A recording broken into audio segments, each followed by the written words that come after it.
It's Daria back with another episode of Daria. This is season 1, episode 5, This Year's Model. So we open in Daria's room. Daria and Jane are watching an episode of Six Sad World that's featuring a model who is releasing her own brand of encyclopedias where the customer buys the letters that they find attractive. Is she a woman of real genius? Girl, no.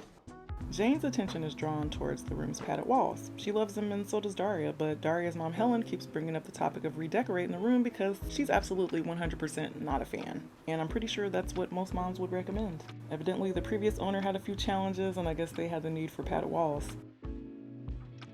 The next day, we're in Mr. O'Neill's class where Brittany and Mr. O'Neill are having a conversation that seems to be confusing them both, so it's kind of their usual. And as they're talking, the principal, Miss Lee, comes in and saves us all from having to continue listening to it. And if I've learned anything from the few episodes that I've watched so far, it's that Miss Lee will do whatever it takes to get money flowing into the school. She doesn't always care where it comes from or how it gets there. So she breaks the news that the Amazon modeling agency is coming to the school as part of their nationwide talent search, and the most promising Lawndale student will be awarded a modeling contract. Daria quickly sees through Miss Lee's charade. She wants to know why she's so eager to get students involved in an industry that promotes dropping out of school to pursue a career based on youth and attractiveness. So Jane and Daria finally wear Miss Lee down, and she has to admit that the school is being paid a small fee that will of course go towards capital improvement, which means they'll finally be able to get the bulletproof skylights for the swimming pool. Are they using real guns at swim meets? In economics class, the teacher is going over how the fashion industry may be the perfect implementer of market psychology because the business ensures its own survival by having consumers focus on arbitrary styling distinctions rather than quality and durability. And as she's making her point, the model reps waltz into the classroom cackling and bursting with laughter, and they kind of set the tone for how they act throughout the episode. They're shady as hell, they don't care about anybody's feelings, and they kind of just want to get paid. So they come in and immediately pull focus and start talking about what the teacher should do to accentuate her legs, and they basically just want her to get her body to the people ASAP. This is the only thing I agree with them on. I love her. She needs to get those legs out. Brittany butts in because, she's been waiting for this moment her entire life. Apparently, she's never wanted to be anything other than a model, and she's even willing to change her name if need be. I think she said she wants to change it to Blue, which she was kind of ahead of her time.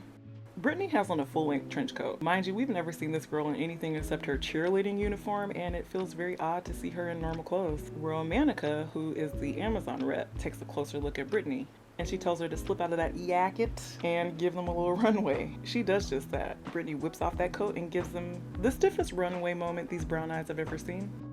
And that's when the other agency rep, Cloud, gives the most inappropriate hand motions regarding Brittany, and I hate that for Brittany. And this is Romanica and Cloud's 87th red flag, and they've only been in the classroom maybe about 2 minutes, if that. And they, for whatever reason, think Brittany's great, even though, like I said, she was very stiff and she was not giving model, but hey, they say they'll see her in class. Next, they hone in on Jane. They think she has a very distinct look. Jane is feverishly scribbling in her notebook, and she seems to be drawing a sketch.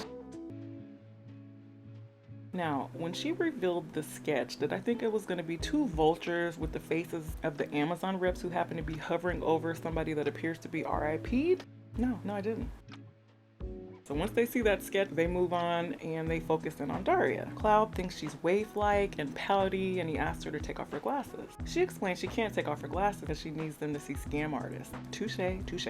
That night at the Morgendorfers' nightly lasagna, Daria explains the entire modeling situation, and Helen clocks that these people sound like opportunists who are feeding off of the vanity of young people. And she feels sorry for the teens, and she also feels sorry for their parents. Immediately after the words leave Helen's lip, Quinn gleefully storms in to explain that she's just been accepted into a really exclusive modeling class. The room is dead silent, and I literally LOL'd. I don't know if it was their expressions or the panning around the silent room, or maybe both, but it was one of the moments that killed me.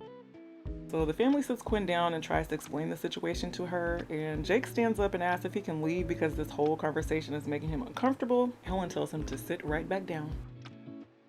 They get a phone call, and Quinn is so upset she can't even answer the phone. This is how Daria knows Quinn is really upset. And who's that on the phone? Oh, it's none other than Romanica.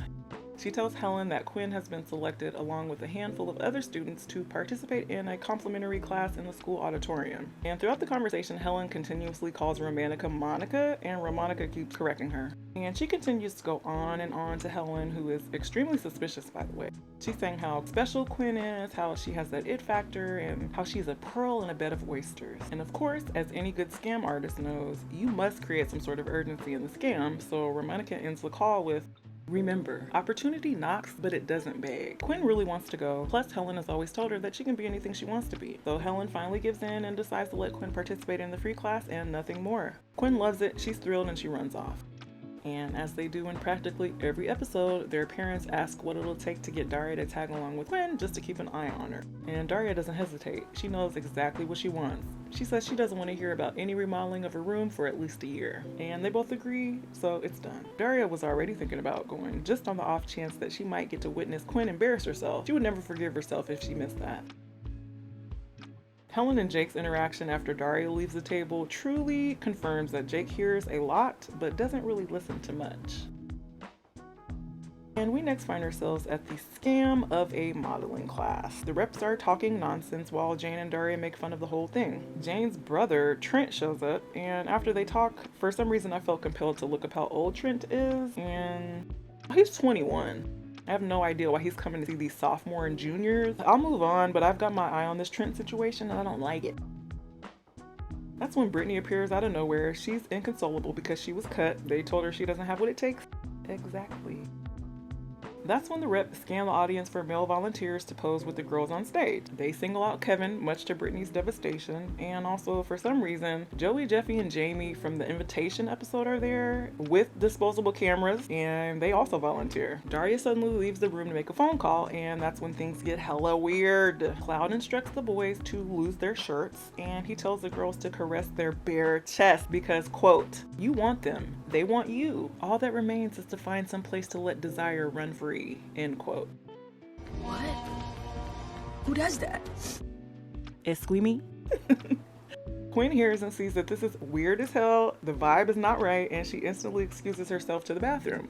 Everybody else complies, they don't find it strange at all. Kevin even starts rubbing his partner's back.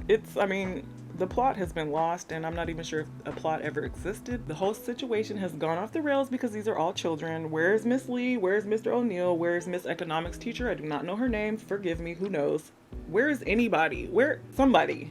Where am I? What's happening? I don't know. We have grown-ass Trent. We got the 2 Amazon scammers. We have no school employees. It's wild. Brittany runs out. Daria comes back in, they're all still rubbing chests, it's all still weird. Finally, and I do mean finally, Miss Lee pops up like, what the hell is going on up in her, as she should, and she shuts it down. Back at the Morgendorfers, Quinn is going on and on about how she thinks she can win the modeling contract and become famous. The next day, it's assembly time. That's also when the winner of the modeling contract will be announced.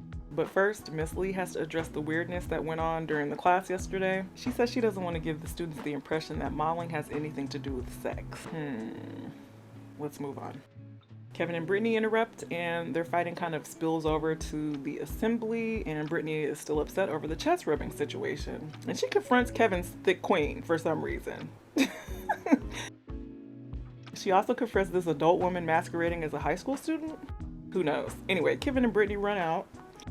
Now, finally the moment we've all been waiting for. The winner of the modeling contract is never announced because mercenaries storm the assembly and march on stage. It turns out the group is with Brutal Mercenary magazine.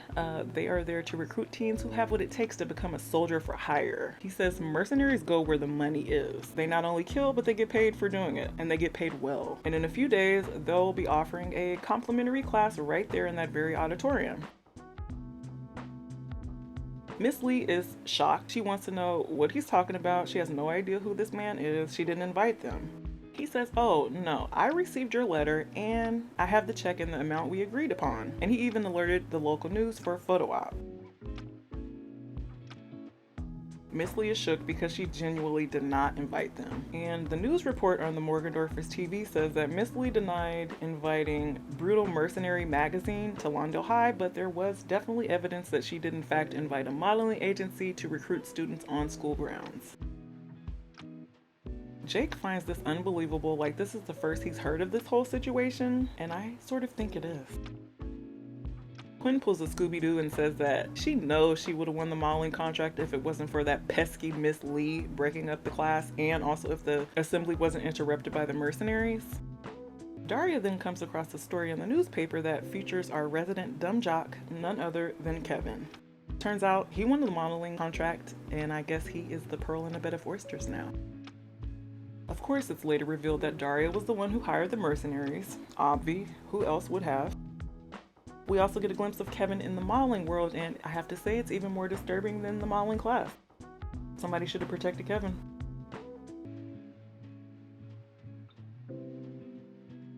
I found this episode to be hilarious in certain parts, and other parts disturbed me to my core. Romanica and her little stiletto nails cracked me up. I loved Cloud's tiny little tinted glasses in his outfit. He most definitely should be arrested, like for sure. I'm sure both of their futures involve some significant prison time. This episode was full of brutal honesty and some hard truths, and I kind of loved it, actually. I'd give it 4 out of 5 scams. I'll be back with another episode soon. Bye!